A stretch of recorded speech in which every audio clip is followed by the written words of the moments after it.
ओम विष्णुपदाय कृष्णपृष्ठाय भूतले श्रीमते भक्तिवेदांत स्वामिने इति नामिने।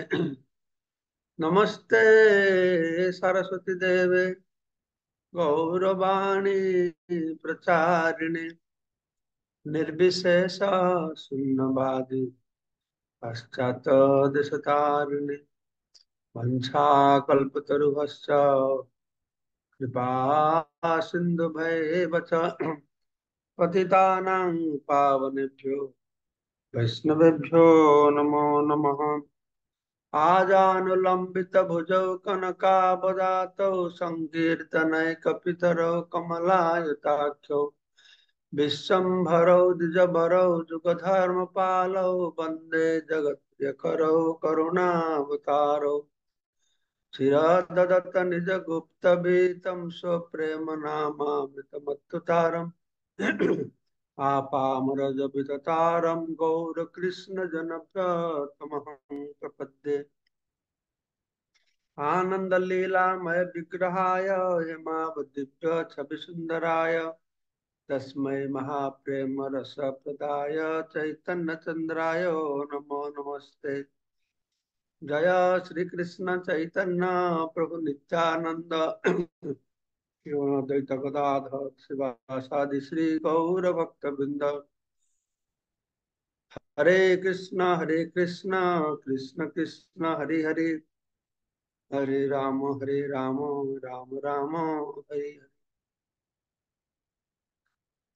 मुकम करोति वाचलं पंगुलं हैतगिरिं यत्कृपा तमहं वन्दे परमानंद माधवं सुहृदनतरणं श्री चैतन्य ईश्वरं नमः। पादाय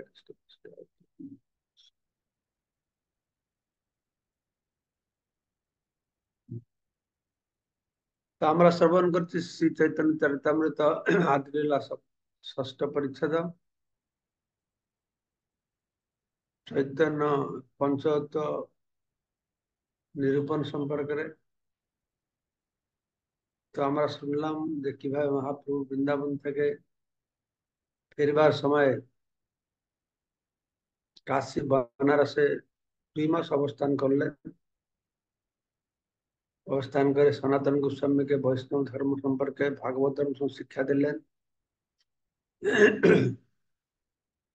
তো তাতে গুরুদেব কাছ থেকে সাধুগুরু শাস্ত্র এই 3জনকে মেনে থাকার যে গুরুত্ব আমরা শ্রবণ করলাম। তো তিনি তো চন্দ্রশেখর বাড়িতে থাকতেন, তপন মিশ্র বাড়িতে প্রসাদ সেবা করতেন। ইতিমধ্যে চন্দ্রশেখর মিশ্র তপন দুঃখী হইয়া প্রভু পায় কইল নিবেদন। তো আমরা শুনেছিলাম পূর্বে কিভাবে মহাপ্রভুকে এই মায়াবাদী সন্ন্যাসীরা বিভিন্ন রকম নিন্দামন্দ করছিল, কটূক্তি প্রয়োগ করছিল, তার ক্রিটিসাইজ সমালোচনা করছিল। তো এইসব চন্দ্রশেখর তপন মিশ্র সহ্য করতে পারলেন না। তারা খুব দুঃখী হলো। তখন তারা মহাপ্রভুর কাছে এসেছে। কতেক শুনিব প্রভু তোমার নিন্দন, না পারে সহিতে হেবে ছাড়িব জীবন। যে আপনার নিন্দা মন্দ অনেক শ্রবণ করছি, সমালোচনা করছি, কত আর সহ্য করবো, আর সহ্য করা যায় না, আমরা শরীর ত্যাগ করব। তো বৈষ্ণব আচরণ সম্বন্ধে শ্রী চৈতন্য মহাপ্রভু সবচাইতে গুরুত্বপূর্ণ একটি নির্দেশ, চৈতন্য মহাপ্রভুর নির্দেশ হচ্ছে তরুর মতো সহিষ্ণু হওয়া আর তৃণ থেকেও সুনিচে হওয়া। তৃণাদপি সুনিচ না তররিব সহিষ্ণুনা অমানিনাং মান দেন কীর্তন্য সদা হরি। পথে পড়ে থাকা তৃণ থেকেও সুনিচে হয় বা তরুর থেকেও সহিষ্ণু হয়, নিজের জন্য কোন রকম মান সম্মানের প্রত্যাশা না করে অন্য সকলকে সমস্ত দান করে নিরন্তর ভগবানের নাম কীর্তন করা উচিত।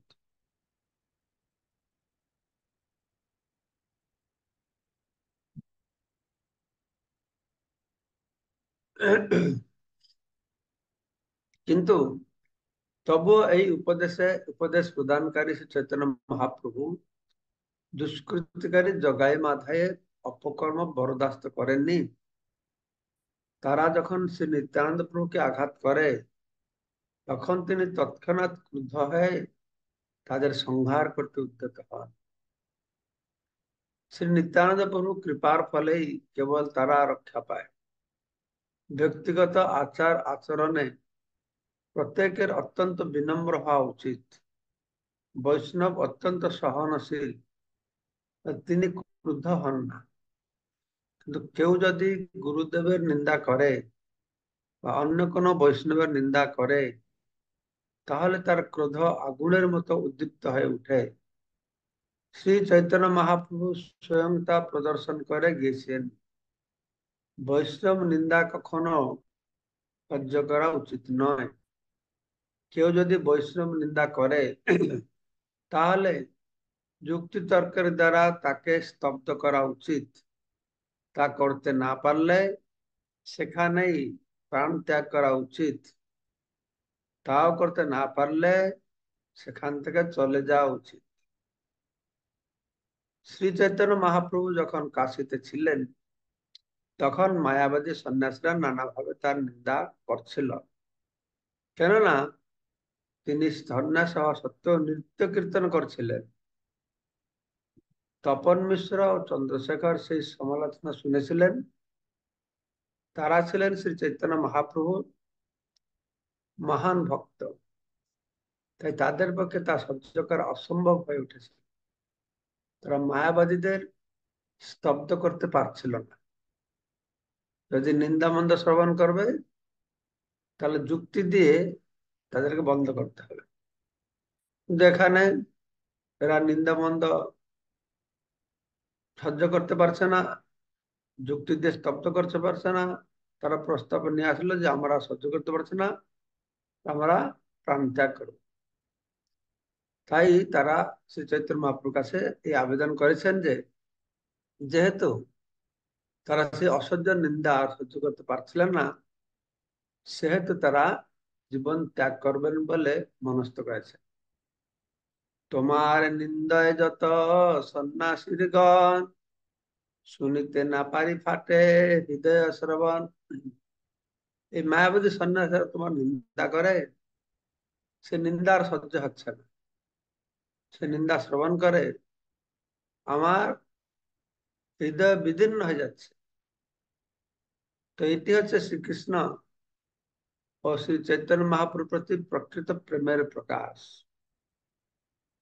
ভগবান কেউ নিন্দা মন্দ করলে ভক্তের অনুভব কিরকম হবে, সেটি এখানে প্রকাশিত হয়েছে।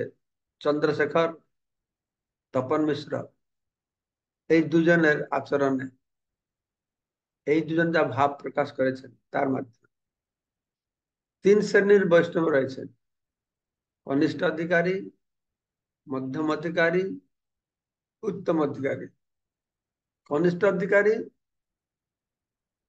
বা সর্বনিম্ন স্তরের বৈষ্ণব হচ্ছেন তিনি যার ভগবানের প্রতি দৃঢ় শ্রদ্ধা রয়েছে, কিন্তু শাস্ত্র সিদ্ধান্ত সম্বন্ধে তিনি ততটা পারদর্শী নন। এই তিন প্রকারের বৈষ্ণব সম্পর্কে বিভিন্ন জায়গায় বিভিন্ন প্রকার বর্ণনা করা হয়েছে। এই এক রকমের বর্ণনা ভাগবত বর্ণনা করা হয়েছে যে কনিষ্ঠ ভক্ত, সে নিজের ভগবান প্রতি দৃঢ় শ্রদ্ধা রয়েছে, কিন্তু শাস্ত্র সিদ্ধান্ত জানে অন্যকে কনভিন্স করতে পারে ততটা নেই। আর মধ্যম অধিকারী শাস্ত্র সিদ্ধান্ত সম্বন্ধে পূর্ণরূপে অবগত, এবং গুরু ও কৃষ্ণ তার ভক্তি অবিচলিত, তা- তার শ্রদ্ধা ভক্তি রয়েছে, আর শাস্ত্র সিদ্ধান্ত ভালো জানে। আর কেউ শ্রদ্ধা ভক্তি আছে কিন্তু শাস্ত্র সিদ্ধান্ত ভালো জানে না। তো যারা মধ্যম অধিকারী শাস্ত্র সিদ্ধান্ত সম্বন্ধে পূর্ণ অবগত, গুরু ও কৃষ্ণ তার ভক্তি অবিচলিত, তাই তিনি অভক্তদের পরিহার করেন এবং বালিশ বা অজ্ঞ ব্যক্তিদের কাছে প্রচার করেন, আর সর্বোচ্চ স্তর ভক্ত মহাভাগবত বা উত্তম অধিকারী কাউকে অবৈষ্ণব রূপে দর্শন করে না। তো এখানে বলা হলো মধ্যম অধিকারী তিনি কি করবে? প্রেম, মৈত্রী, কৃপা, উপেক্ষা তার ব্যবহার, ভগবান সঙ্গে প্রেম, ভক্ত সঙ্গে মৈত্রী, অভদ্রকে উপেক্ষা, উম, এবং যারা শুদ্ধ ভক্ত আছে তাদের সঙ্গ করে তাদের সেবা করবে। উম,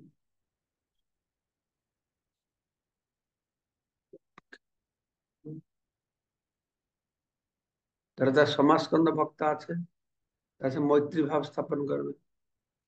আর যারা পরম উন্নত স্তরে আছে, সব থেকে উন্নত স্তরে আছে, উম, তারা আছে কনিষ্ঠ, মধ্যম, উত্তম অধিকারী।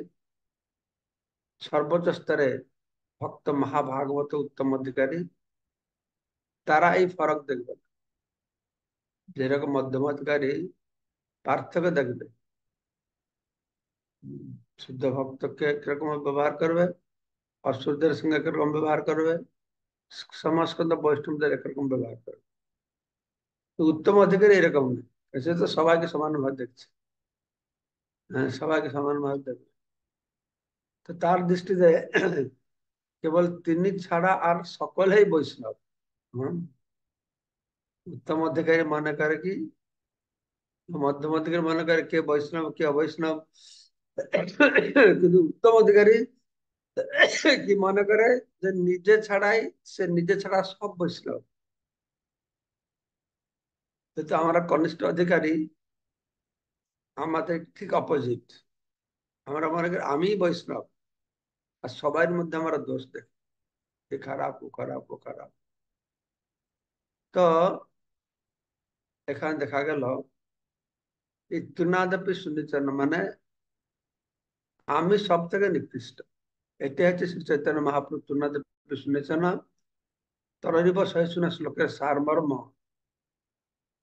প্রভুপাদ সুন্দর কথা বর্ণনা করলেন যে আমাদের সবসময় ভাব কিরকম থাকা দরকার, না যত বৈষ্ণব আছে, বৈষ্ণব মানে যারা বিষ্ণুকে মানে, বিষ্ণু ভক্তি যোজনা করে,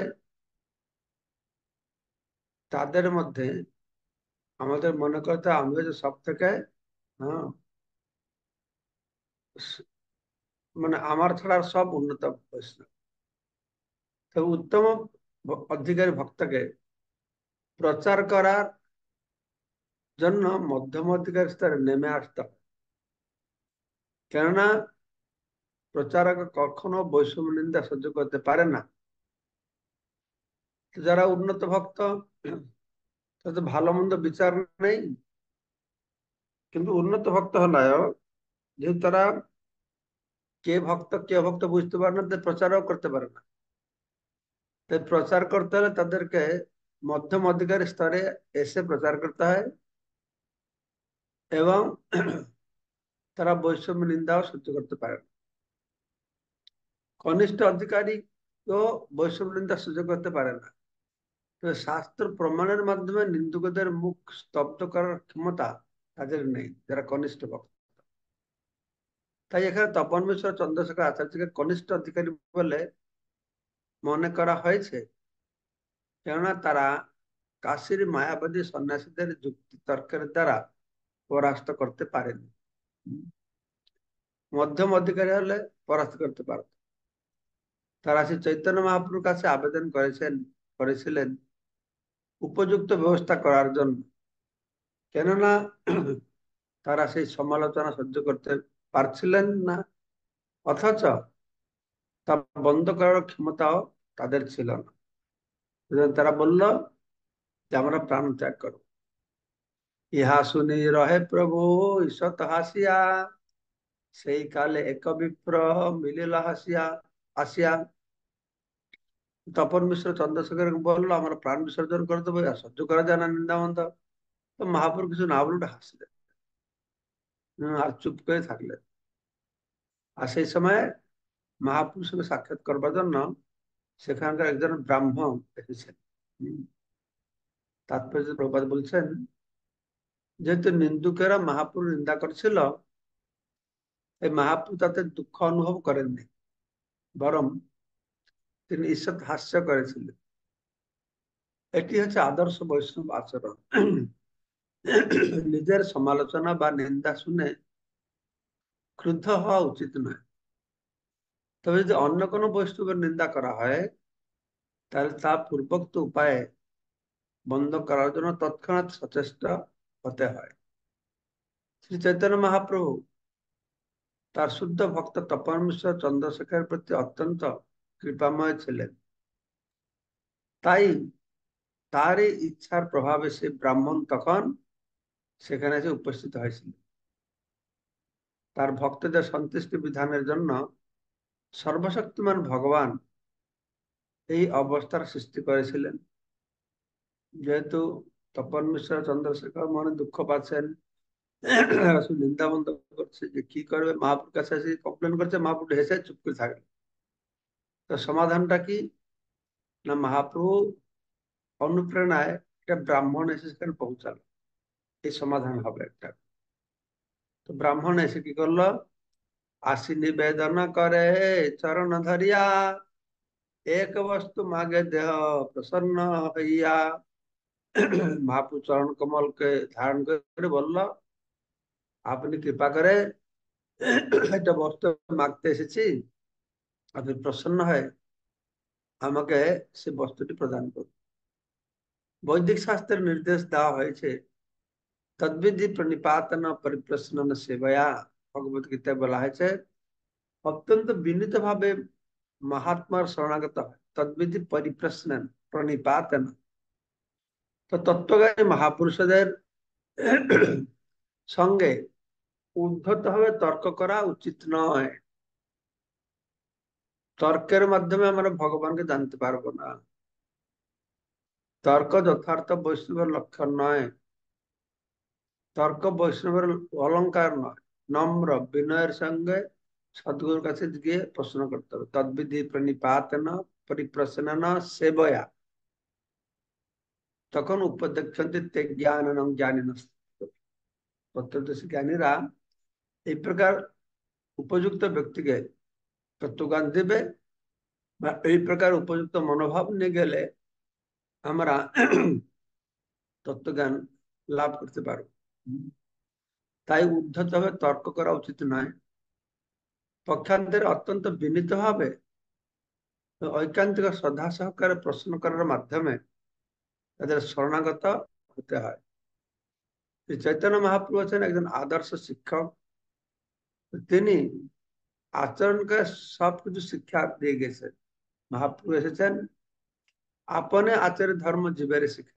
নিজে আচরণ করে তার ভক্তদের আচরণের মাধ্যমে জগৎবাসীদেরকে শিক্ষা দেওয়ার জন্য তার অনুগামীরাও তারই পদাঙ্ক অনুসরণ করছে।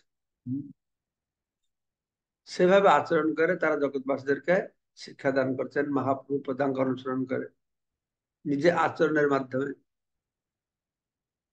শ্রী চৈতন্য মহাপ্রভু সঙ্গ প্রভাবে পবিত্র হয় এই এই ব্রাহ্মণও অত্যন্ত বিনীত হবে তার চরণে তার প্রার্থনা নিবেদন করেছিলেন। শ্রী চৈতন্য মহাপ্রভু শ্রী পাদ পদ্মে পতিত হয়ে তিনি বলেছিলেন, বিনম্র ভাব নিয়ে বলেছিলেন, সকল সন্ন্যাসী মুই কইনু নিমন্ত্রণ, তুমি যদি আইস পূর্ণ হয় মর মন। তো সে ব্রাহ্মণ সমস্ত সন্ন্যাসীদেরকে নিমন্ত্রণ করেছিলেন, কাশীর সন্ন্যাসীদের। তো মহাপ্রভু কাছে এসে খুব বিনয় হয়, নম্র ভাবে তাকে নিমন্ত্রণ করছেন, আমি সব সন্ন্যাসীদের ডেকেছি, তুমি যদি সেখানে আসো তাহলে আমার মনোভীষ্ট পূর্ণ হবে। এই ব্রাহ্মণ জানতেন শ্রী চৈতন্য মহাপ্রভু আছেন। তখন কাশীতে কাশীতে একমাত্র বৈষ্ণব সন্ন্যাসী। কাশীতে আর সব ছিল মায়াবাদী সন্ন্যাসী। মায়াবাদী একটা হেডকোয়ার্টার মতন ছিল এটা। মহাপ্রভু ছিলেন বৈষ্ণব সন্ন্যাসী। আর অন্য সকলে ছিলেন মায়াবাদী।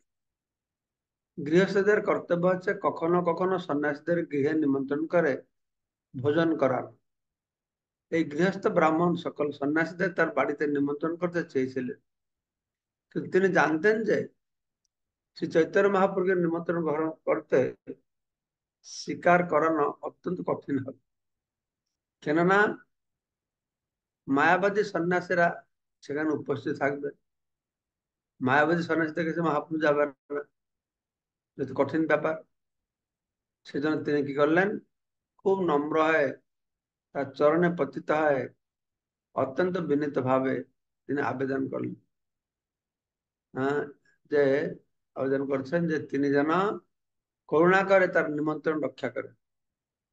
এইভাবেই অত্যন্ত বিনয় সহকারে তিনি তার মনোবাসনাকে মহাপ্রভুর কাছে ব্যক্ত করেছেন। তো তিনি বলছেন, না যাহ সন্ন্যাসী গোষ্ঠী ইহা আমি জানি, মোরে অনুগ্রহ কর নিমন্ত্রণ মানি।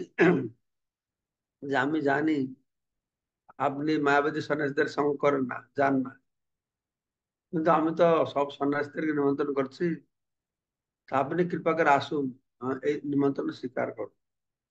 আচার্য অথবা বৈষ্ণব মহাযান অত্যন্ত কঠোরতার সঙ্গে তার নীতি অনুসরণ করেন।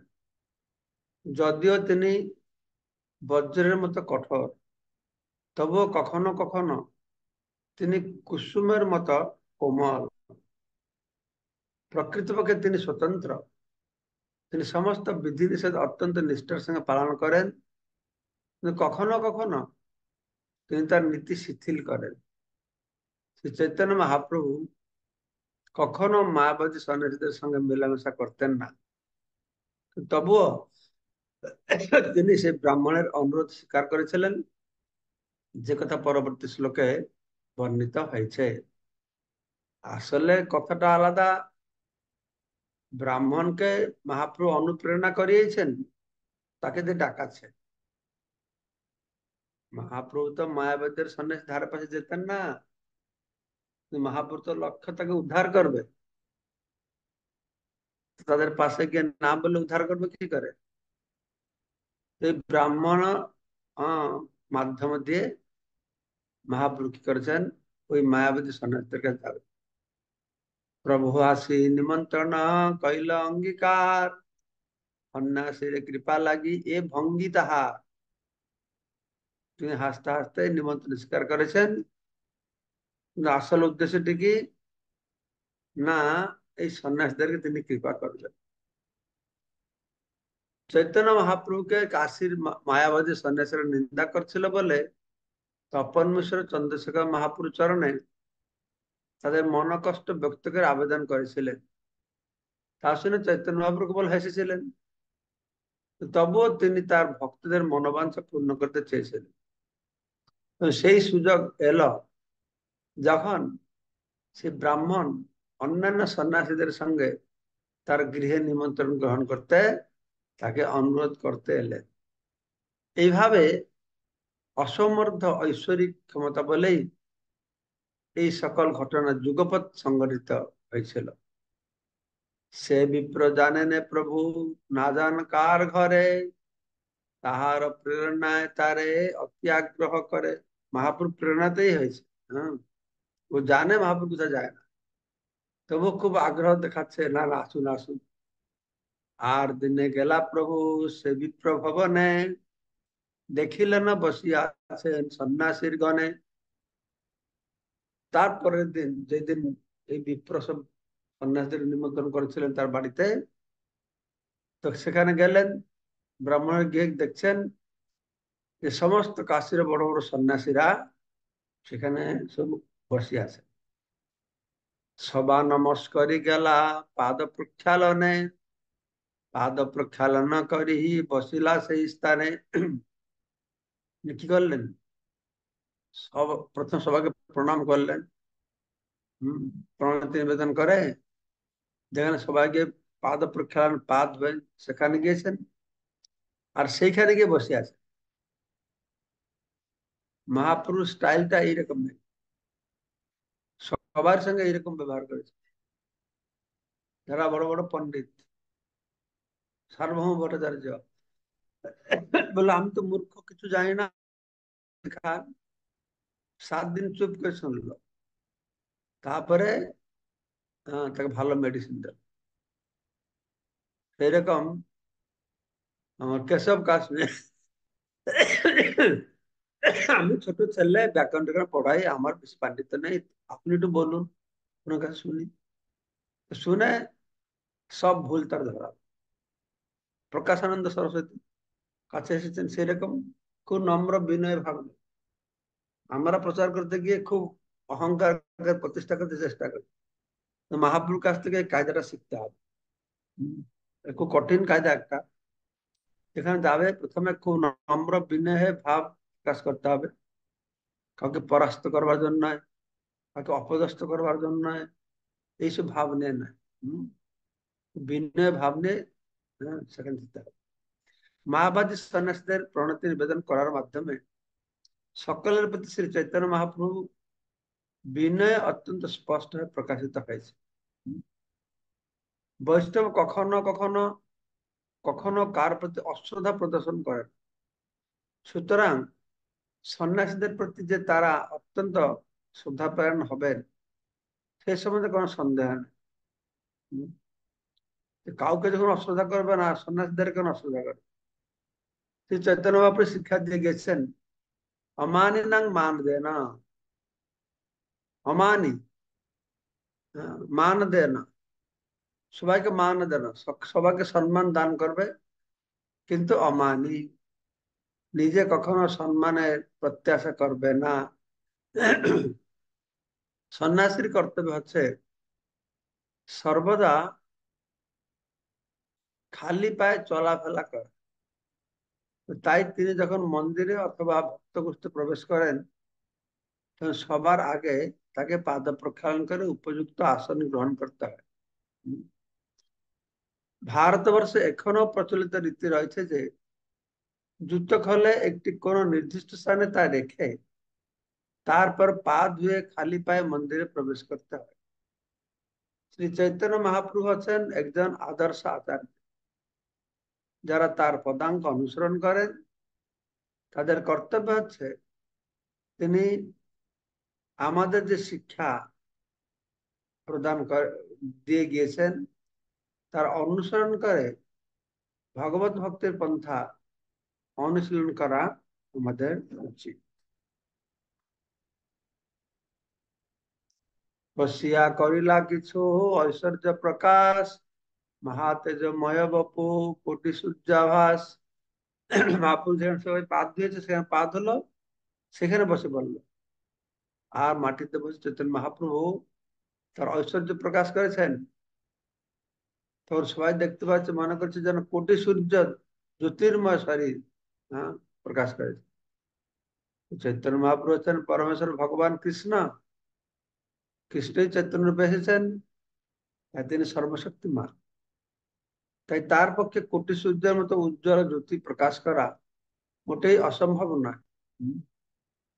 শ্রীকৃষ্ণের আর একটি নাম হচ্ছে যোগেশ্বর, অর্থাৎ যিনি সমস্ত যোগ ঐশ্বর্যের অধীশ্বর, শ্রীকৃষ্ণ। আর শ্রীকৃষ্ণ চৈতন্য মহাপ্রভু হচ্ছেন শ্রীকৃষ্ণ স্বয়ং। তাই তিনি যে অলৌকিক শক্তি প্রদর্শন করতে পারেন, হ্যাঁ,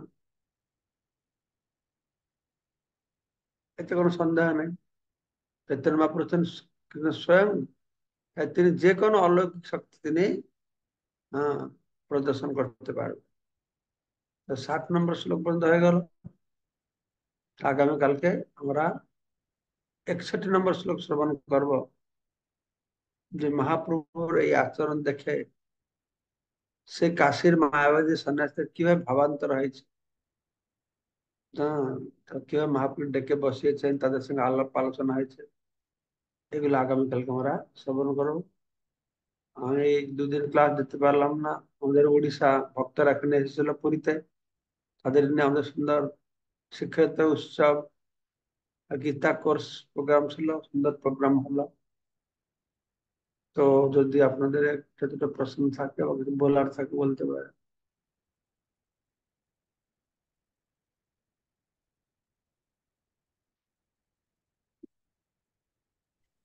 কোনো প্রশ্ন নাই? ঠিক আছে, ভালো। হরে কৃষ্ণ মহারাজ, দণ্ডবত না আছে প্রণাম মহারাজ, মহারাজ।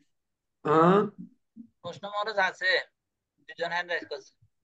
ওই আমি দেখতে পাই না কেন? ওকে, বলুন, কার মঙ্গলময় প্রশ্ন প্রভু, আছে? মঙ্গলময় প্রভু বলেন। হরে কৃষ্ণ প্রণাম মহারাজ। এই ভক্তের যে তিনটে স্তর, কনিষ্ঠ অধিকারী, মধ্যম অধিকারী আর উত্তম অধিকারী। তো যদি মধ্যম স্তরে কেবল প্রচার করা যায়, তো মহারাজ যদি উত্তম অধিকারী যখন প্রচার করেন, তখন কি তিনি এই মধ্যম অধিকারী স্তরে থেকে নেমে আসতে হবে, না হ্যাঁ, ওই উত্তম? প্রভুপাদ তাই বলছে। তারা উত্তম অধিকারী স্তরে থাকে, কিন্তু মধ্যম অধিকারী ভাব নিয়ে সে ভাব নিয়ে তার প্রচার করে। জয়ন্তী মাতাজি। হরে কৃষ্ণ, প্রণাম মহারাজ। মহারাজ, মানে শ্রীল আর আমার দুটো প্রশ্ন আছে। একটা হচ্ছে শ্রীল আর শ্রীপাদের প্রকৃত অর্থ কি মহারাজ? আমি জানি না এটা কি অর্থ। আচ্ছা, ঠিক আছে মহারাজ, ওকে। মানে একটা মানে লেখা হয়, মানে শ্রীল ভক্তি সিদ্ধান্ত সরস্বতী ঠাকুর। ঠিক আছে মহারাজ, ওকে। আর একটা দুটো মহারাজ একই প্রশ্ন। জিনিস, দুটো একই হ্যাঁ, জিনিস। একটা আমরা শ্রী লিখি, শ্রীল বলে শ্রীমৎ, না শ্রীমান, এইভাবে বলা হয়। বলুন আর একটা প্রশ্ন। আর একটা হচ্ছে এই যে মানে আহ কনিষ্ঠ অধিকারী, মধ্যম অধিকারী আর উত্তম অধিকারী। তো মানে বলছেন যে যিনি উত্তম অধিকারী শাস্ত্র জ্ঞান নাই, মধ্যম অধিকারী শাস্ত্র জ্ঞান আছে, আর উত্তম অধিকারী তো সবটাই আছে। তো এখানেতে উত্তম অধিকারী আহ, ভক্ত যে প্রচার মানে উনি তো সবটাই জানেন। তো এখানে প্রশ্ন হচ্ছে যে তাহলে আমরা ভাব ভাবটা কেমন থাকে, যে এই যে মধ্যম অধিকারীকে নেমে আসতে হবে, বা এই যে একটা প্রচারের ক্ষেত্রে বলা হয়েছে, এটা এটা কি ধর, এটা এটা কেমন, মানে এটা ঠিক বুঝতে পারছি না। আপনি যে প্রশ্ন করছেন সেটা তো বুঝতে পারছি না। কেন? ঠিক মানে এই যে আছে, উত্তম অধিকারীর উত্তম ভক্ত। অধিকারী ভক্তরা কেন মধ্যম অধিকারীতে এসে প্রচার করে? দেখুন, হ্যাঁ, এই যে ভক্ত থাকবে সে তো সবাইকে সমানভাবে দেখবে। তো সবাইকে সমানভাবে দেখলে প্রচার করবে কি করে? কাউকে তো সে ভক্ত হয় না এটা বুঝতে পারলে তো প্রচার করবে। আর উত্তম হ্যাঁ, অধিকারী, হ্যাঁ। তারা মনে করে সবাই ভক্ত, তাহলে প্রচার করবে কি করে?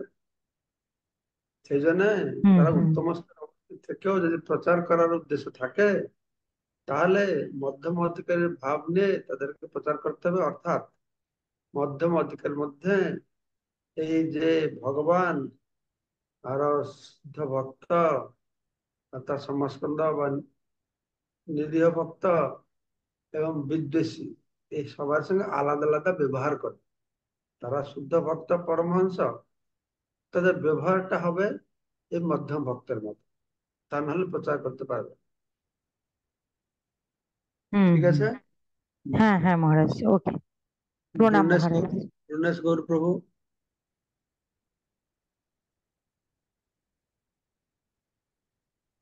মিউট হরে করেন। কৃষ্ণ, ধন্যবাদ প্রণাম মহারাজ। হরে কৃষ্ণ, ধন্যবাদ প্রণাম মহারাজ। মহারাজ, বলুন। যে মধ্যম অধিকারী যে ভক্ত, সে এই প্রচার করবে এবং অন্যের যে দোষ ত্রুটি আছে, যেটা কৃষ্ণ সেবায় প্রতিবন্ধক, এই দোষ ত্রুটি গুলো তো সে মুক্ত করার চেষ্টা করবে, এই না? কি কি হলো বুঝতে পারলাম না। যে মধ্যম অধিকারী ভক্ত, সে প্রচার করবে যে মানুষ, এই জড়জগতের মানুষ যে কৃষ্ণ সেবায় যুক্ত হতে পারছে না, কৃষ্ণের ভক্ত হতে পারছে না, এই ভক্ত হতে পারে, বা এই ভক্ত হওয়ার জন্য যে তার সমস্যা বা প্রতিবন্ধকতা আছে, এই ত্রুটি বিচ্যুতি গুলো দর্শন করবে, না কোনো দোষ দর্শন করবে? না না, যারা কিছু আছে তারা অসুরের মতন শুনতে চায় না, বিদ্বেষী, তাদের কাছে কিছু বলবে না। যারা নিরীহ আছে, যারা বিদ্বেষী নয়, তাদেরকে কৃষ্ণ ভক্তি প্রচার করে। দোষ ত্রুটি কি বৈষ্ণবদের দোষ ত্রুটি? বৈষ্ণবরা কোনটা দোষ ত্রুটি বলে মনে করে? যারা কৃষ্ণ বিদ্বেষী সেটাই দোষ, বাস। আরো কোনো দোষটাকে দোষ বলে তো এটা গ্রহণ করে না। কৃষ্ণ বিদ্বেষী বৈষ্ণব বিদ্বেষী এটা সব থেকে বড় দোষ। হ্যাঁ, আমি সবকিছু ভালো করছি কিন্তু কৃষ্ণ বিদ্বেষী বৈষ্ণব বিদ্বেষী, তাহলে এটা কি করে হবে? আর যদি কৃষ্ণ বিদ্বেষী বৈষ্ণব বিদ্বেষী নেই, আরো কিছু কিছু খারাপ কাজ করছি, তাহলে কৃষ্ণ সেটাকে আস্তে আস্তে আমাদের ঠিক করে দেবে। ঠিক আছে, হুম। ঠিক আছে, তাহলে আজকে সবাইকে অশেষ ধন্যবাদ। বাঞ্ছা কল্পতরুভ্যশ্চ কৃপা বাঞ্ছাকল্পতরুভ্যশ্চ কৃপা ভগবতো সিন্ধুভ্যশ্চ পতিতানাং পতিতানাং পাবনানাং পাবনেভ্যো বৈষ্ণবেভ্যো বৈষ্ণবেভ্যো নমো নমঃ। নমঃ। প্রণাম মহারাজ। ওই বয়েন না কথা। বৈষ্ণবায় নমো নমঃ। আনন্দকরী কৃষ্ণ ভক্ত, নিতাই গৌর প্রেমানন্দে জয় হরি হরি।